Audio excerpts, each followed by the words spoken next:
Moçada, bacana te ver de novo por aqui. Bom, eu não tô te vendo, você tá me vendo. E se tá me vendo é porque abriu o vídeo. E o Brasil Escola tá feliz de poder te dar mais uma dica pro Enem. O tema de hoje, mulheres na história literária brasileira.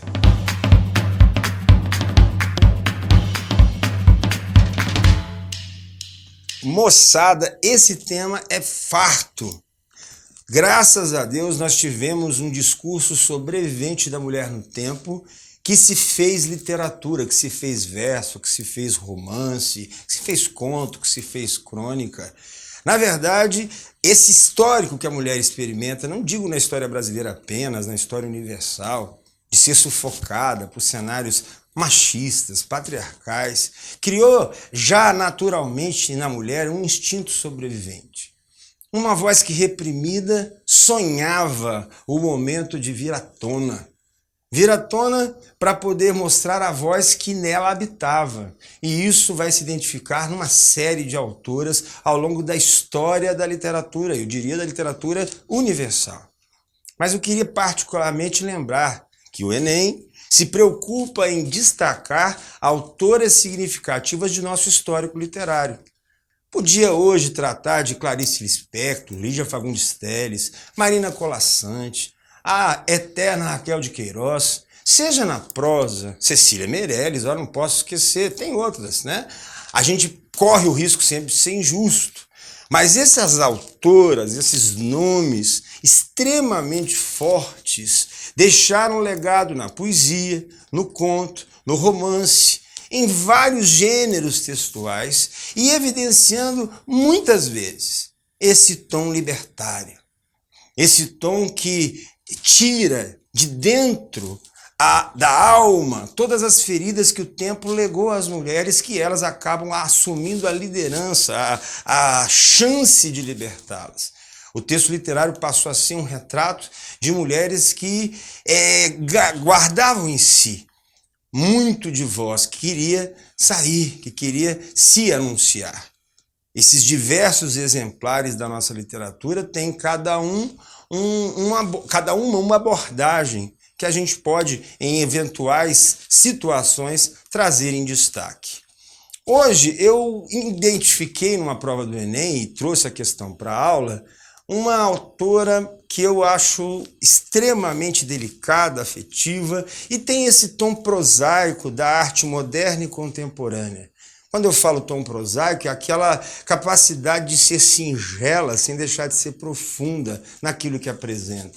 E traz todos os ingredientes dessa literatura que eu mencionei, de mulheres que vieram trazer a voz feminina à tona. No caso, a questão vai trazer um texto belo, um texto delicado, interessante de Adélia Prado, essa mineira de Divinópolis, que parece guardar muito desse provinciano, que traz para a poesia dela aquilo que eu chamo de visceralidade. Todas elas têm, as que eu mencionei e outras que eu poderia mencionar. Visceralidade é quando você percebe que ela se envolve na composição. Eu já mencionei na aula anterior que os poetas constroem um eu lírico, uma voz que expressa as emoções que o poema revela. Quando eu digo que uma produção é visceral, é porque eu percebo essa mistura. Ao ouvir o eu lírico, eu estou ouvindo a própria voz daquela que escreve. Eu sei que aquilo que testemunha uma Cecília Meirelles, se fosse ela retratada, é parte da vida dela que foi marcada, traduzida, transcrita nos versos. É o que eu sinto na Adélia Prado. Com um pouco mais de modéstia textual, não por não ter a capacidade de elevar esse padrão, mas por uma opção estética, por trazer esse cotidiano que todos podem perceber ao seu redor, agora inscrito num texto lírico, capaz de emocionar, mover a alma. Muita coisa interessante ao longo do trabalho da Adélia poderia ser destacado. O texto que encabeça a questão que eu selecionei chama Casamento. Sugestivo. Você vai observar outros textos da Adélia em que ela emite a voz libertária pela figura feminina. Queria lembrar aqui um versinho que ela faz uma espécie de paródia ao famoso texto, Poema de Sete Faces, de Carlos Drummond de Andrade, em que ela fala, fazendo esse paralelo, a seguinte sequência: quando eu nasci, um anjo esbelto, desses que tocam trombeta, anunciou: vai carregar bandeira. Olha só essa imagem do sustentar bandeira, do carregar bandeira. A mulher, de alguma maneira, tão intimidada, tão apequenada pelo cenário patriarcal e machista, precisando sustentar a bandeira, lutar para ter lugar ao sol e voz para se impor, ouvir. Isso é muito bacana. Esse poema acaba mostrando o perfil de muitas recorrentes abordagens que ela fez. Nesse texto, no entanto, nós vamos ver uma perspectiva renovada. Talvez depois de muita batalha, né, por essa libertação do fôlego de voz feminino, por essa luta pelo protagonismo, né, que a literatura proporcionou pouco a pouco para a mulher, a gente vai perceber ela conciliando essas figuras através da figura da relação conjugal. Vamos à questão? É curioso a gente ler esse texto.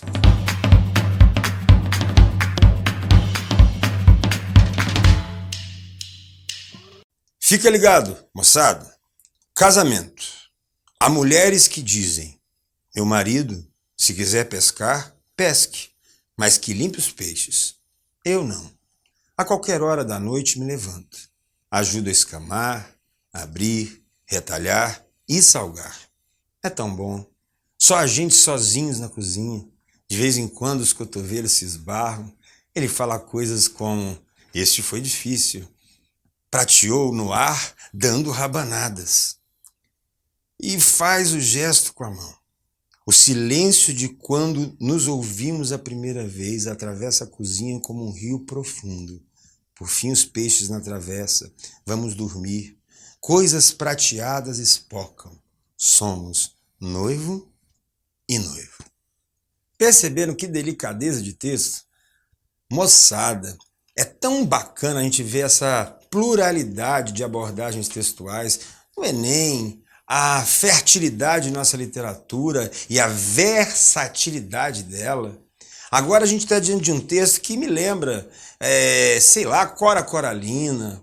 E se fôssemos ver a versão masculina, Drummond, a capacidade de colocar situações singelas, simplórias, dentro do cenário poético.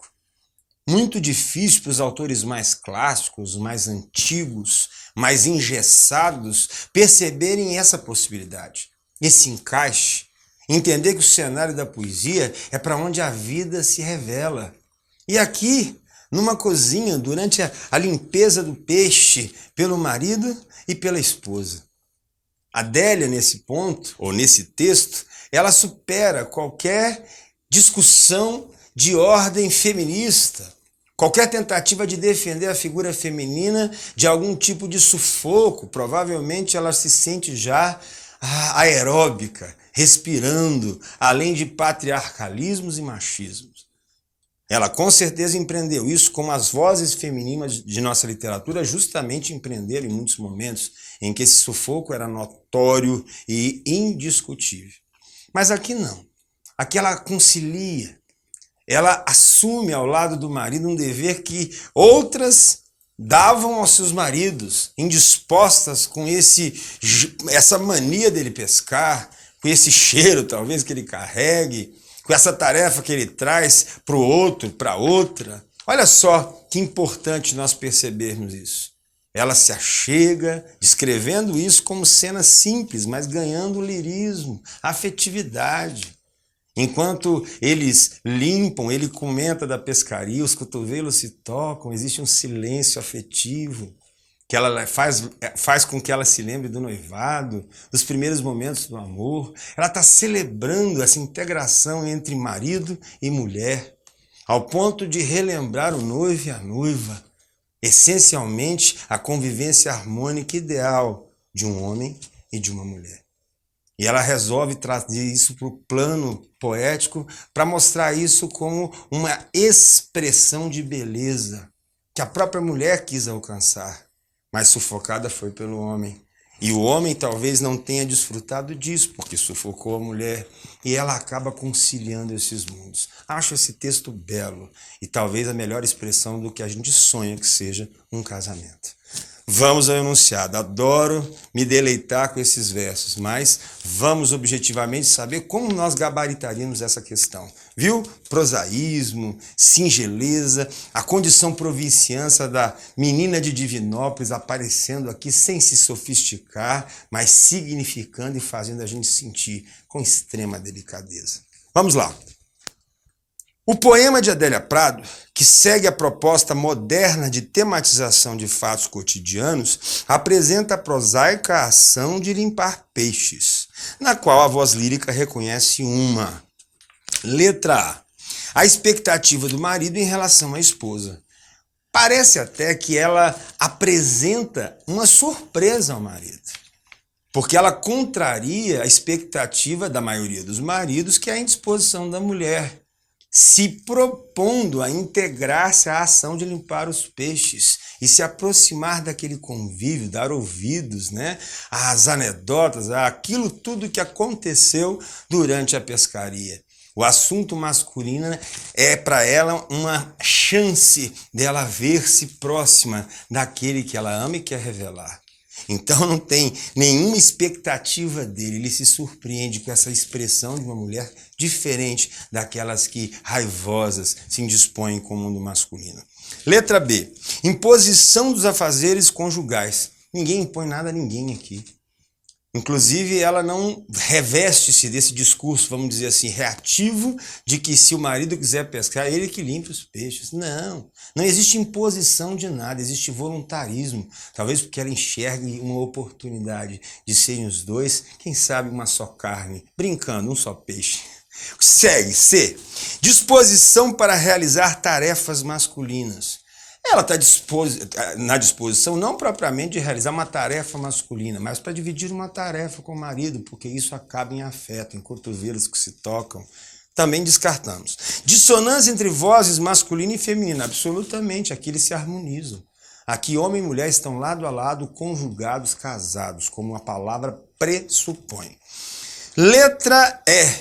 Finalmente, forma de consagração da cumplicidade no casamento. E pensar que limpar um peixinho podia trazer a essa cena a força de legitimar a cumplicidade entre cônjuges. O sonho poético, ou expectativa assim de futuro, para que as relações possam apresentar essa possibilidade. Show de questão.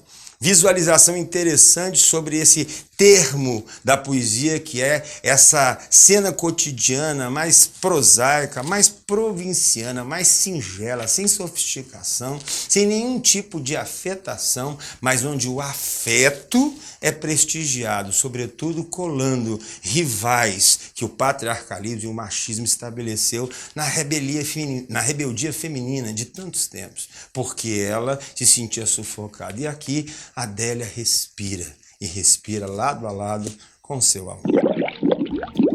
Turma, se vocês entenderam essa aula de hoje, perceberam a beleza desse texto da Adélia Prado, levem esse recado para casa, sabe? Ajuste essa relação entre homem e mulher tão belamente estabelecida nesse texto. Nosso propósito é o Enem, mas quando a nossa sensibilidade é aguçada, não custa nada a gente fazer essa diferença. Curta a aula aí, voltaremos com nova questão do Enem, vamos fazer diferença no outro dia, espero a sua audiência. Vai espalhando esses vídeos, quem sabe reunindo a turma, a gente está junto. E lembre sempre, o tempo passa, mas a gente do Brasil Escola passa um tempo com você.